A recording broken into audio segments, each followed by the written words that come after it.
New at noon, it is a crowded race for Maryland's 5th congressional district, and WUSA 9 has learned that Rushern Baker is entering the race. Welcome in, everybody. Thanks for joining us on the Noon. I'm Annie Yu.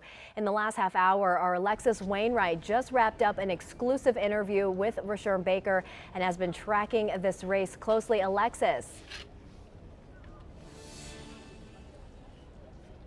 Well, Annie, look, as you mentioned, we just spoke with Rushern Baker exclusively here outside of the Capitol a few minutes ago. He says that he plans to hold the federal government and the Trump administration accountable for their actions, and he credits his experience to do just that. Now, we are talking about the lawyer and former Maryland state delegate who says that the state of the nation and the state of Maryland inspired him to step up and run for this seat. He says after seeing President Donald Trump's State of the Union speech last night, things need to change. And he says his focuses would be helping those federal workers who lost their jobs, affordable health care, and pushing back against ICE.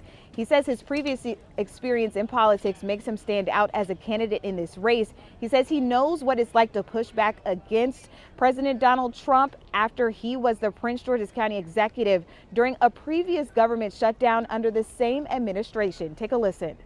I think it's the body of work. If you look in terms of, I started in the state legislature in my political career. I know what it's like to be a legislator. And then I was county executive, the second largest jurisdiction in the state of Maryland. But as county executive and as a legislator, I had to work with our federal partners. I had to work with Senator Mikulski and Chris Van Hollen and folks like that, Steny Hoyer, to get things done.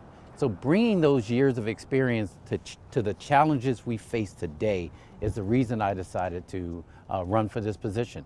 And so I think that's what it is. It's immediately having an impact on what's going on in people's lives. Now, again, we had mentioned that this is a crowded race. We are talking about at least 25 Democratic candidates all vying for this spot. In the meantime, though, some of those candidates we know are Prince George's County Council member Walla Begay, also U.S. former Capitol Police Officer Harry Dunn, a lot of different candidates, and some we have already spoken to. Now, coming up tonight or this afternoon on WUSA 9, we'll have more from this exclusive interview, but also more information on some of those other candidates who are running for this race. Annie, we'll send it back to you for now. Reporting live outside of the Capitol, Alexis Wainwright. Alexis, thank you.